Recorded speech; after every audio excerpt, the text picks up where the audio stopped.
नमस्कार।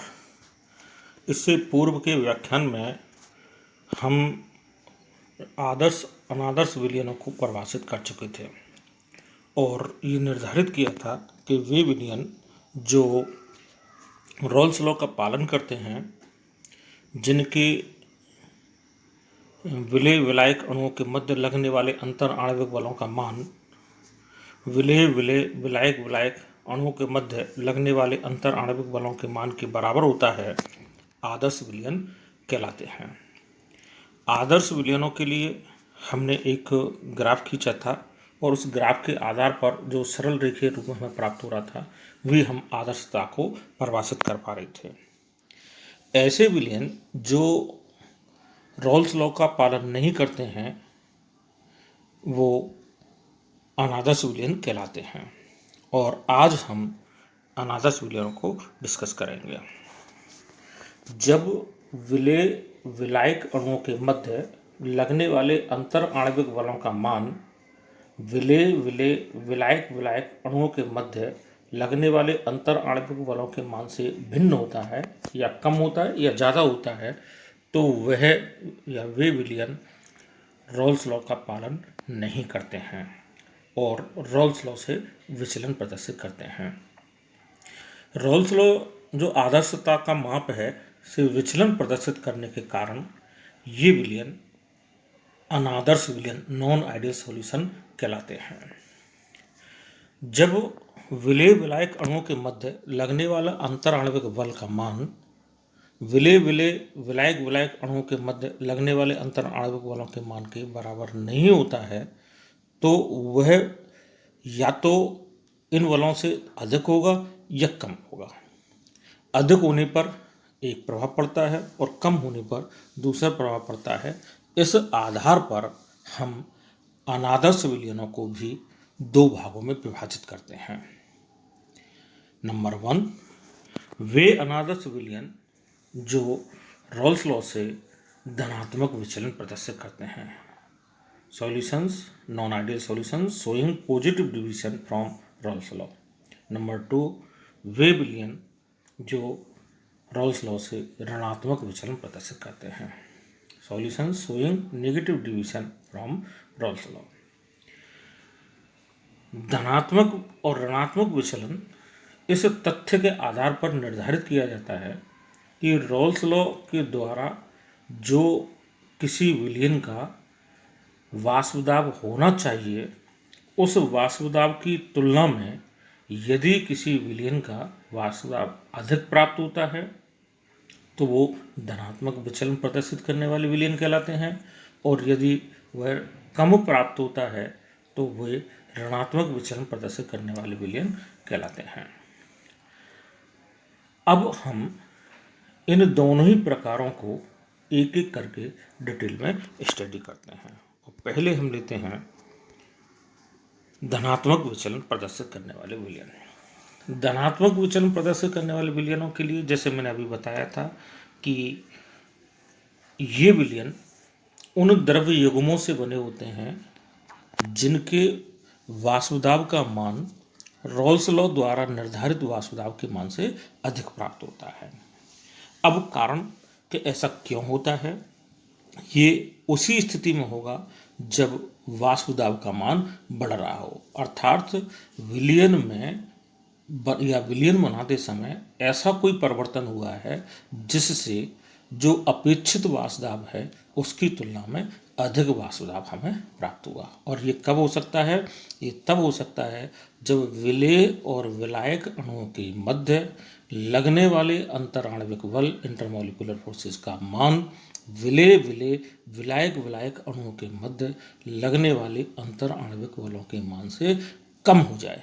अगर कम होता है तो विलयन के अणुओं की वाष्प अवस्था में परिवर्तन की प्रवृत्ति बढ़ेगी, और परिवर्तन की प्रवृत्ति बढ़ेगी तो वाष्प अवस्था में अणुओं की संख्या अधिक होगी, और वाष्प अवस्था में अणुओं की संख्या अधिक होगी तो वाष्प दाब का मान अधिक हो जाएगा।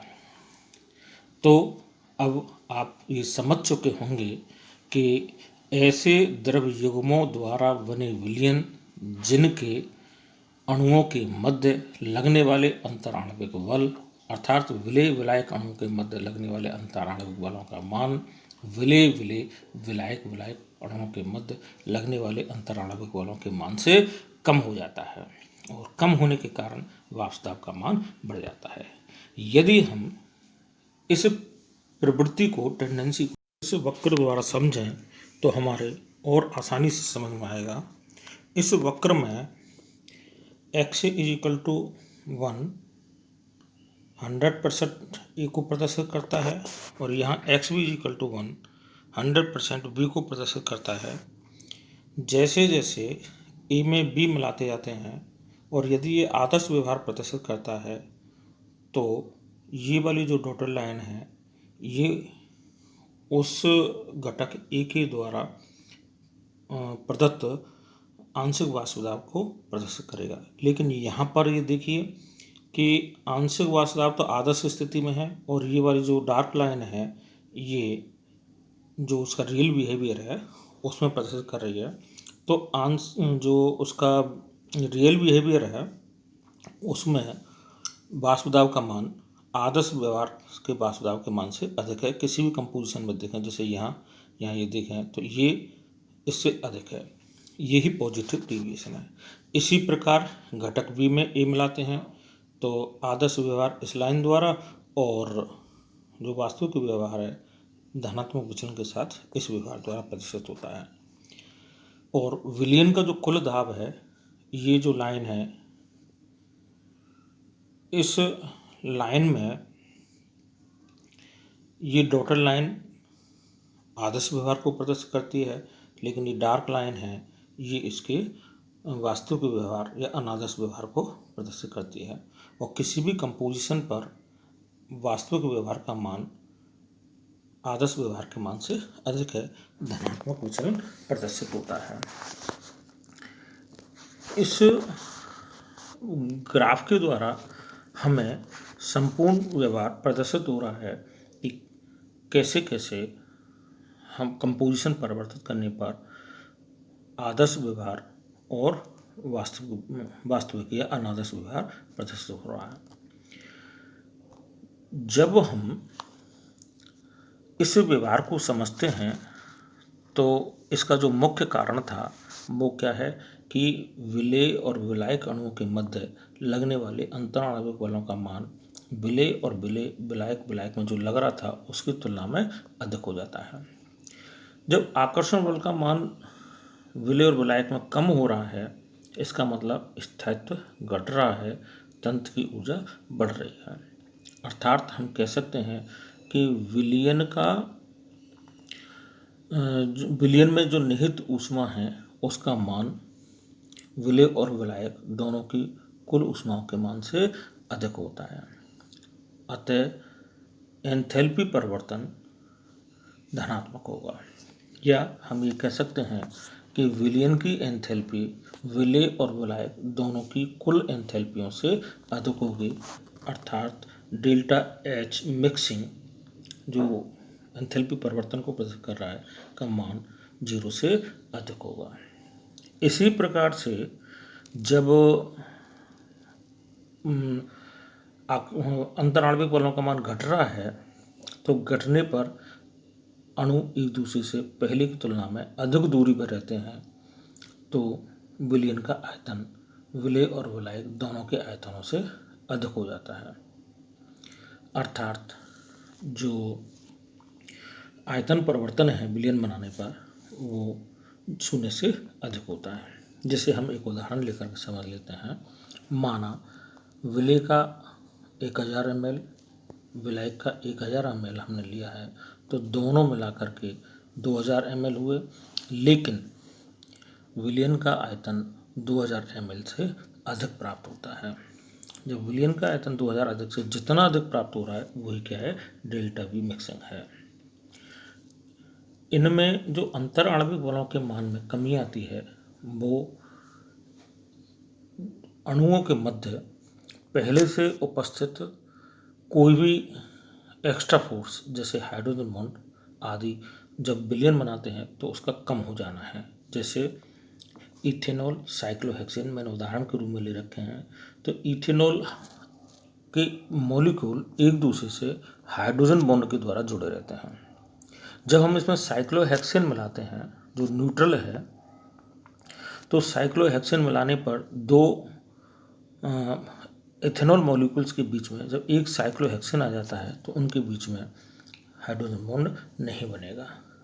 या हम ये कह सकते हैं कि जो पहले हाइड्रोजन बॉन्ड उपस्थित था, साइक्लोहेक्सेन की उपस्थिति में हाइड्रोजन बॉन्ड में कमी आ गई। ऐसी स्थिति में जैसे जैसे साइक्लोहेक्सेन मिलाते जाएंगे, हाइड्रोजन बॉन्ड का मान कम होता जाएगा, अर्थात हम कह सकते हैं कि अंतर आणविक बलों का मान कम होता जाएगा, और अंतर आणविक बलों का मान कम होने के कारण धनात्मक विचलन बढ़ता जाएगा।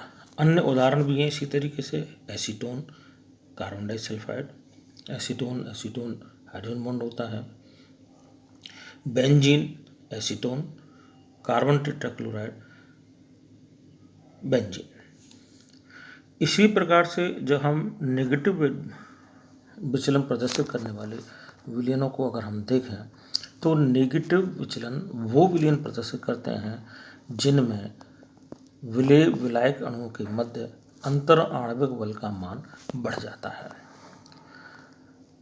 जब अंतर आणविक बलों का मान बढ़ता है तो उनकी वाष्प अवस्था में परिवर्तन की प्रवृत्ति कम हो जाती है, और जब वाष्प अवस्था में परिवर्तन की प्रवृत्ति कम होती है तो वाष्प दाब का मान घट जाता है। तो रॉल्स लॉ के द्वारा जो कैलकुलेटेड वेपर प्रेशर होना चाहिए था, वास्तविकता में इन विलयनों द्वारा उससे कम वाष्प दाब प्रदर्शित किया जाता है। अब आपको समझ में आ गया होगा कि वे विलयन जिनमें विलेय विलायक अणुओं के मध्य लगने वाले अंतर आणविक बलों का मान विलेय विलायक अणुओं से अधिक होता है, रॉल्स लॉ से ऋणात्मक विचलन प्रदर्शित करेंगे। जब ऋणात्मक, इसको भी हम क्या करें कि एक ग्राफ द्वारा एक्सप्लेन कर सकते हैं। यहाँ ये और सारी चीज़ें तो वैसे ही हैं, डॉटेड लाइन है वो आदर्श व्यवहार को प्रदर्शित कर रही हैं, लेकिन ये जो डार्क लाइन है वो उसके वास्तविक या अनादर्श व्यवहार को प्रदर्शित कर रही हैं। और आप किसी भी कंपोजिशन पर जब आप देखेंगे तो जो व्यवहार होना चाहिए था उससे कम, यहाँ जैसे इतना होना चाहिए था इस कंपोजिशन पर, लेकिन इसका मान कुछ कम प्राप्त होता है। ऐसे ही हम आंशिक वाष्प दाब पर देखें तो ये वास्तविक व्यवहार पर होना चाहिए था, लेकिन ये इतना हमें प्राप्त होता है। जब ये स्थिति हमें मिलती है तो यहाँ ये क्या हो रहा है, ऋणात्मक विचलन प्रदर्शित हो रहा है।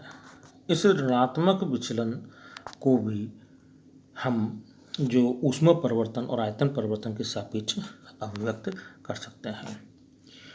आकर्षण बढ़ता है तो तंत्र की ऊर्जा कम होती है, और तंत्र की ऊर्जा कम हो रही है तो जो अतिरिक्त ऊर्जा है यहाँ से वो तंत्र उत्सर्जित करेगा। अर्थात हम ये कह सकते हैं कि इसी प्रकार के द्रव्य युग्मों द्वारा जब विलयन बनता है तो विलयन बनाने में तंत्र की ऊर्जा कम होती जाती है और अतिरिक्त ऊर्जा बाहर निकलती है।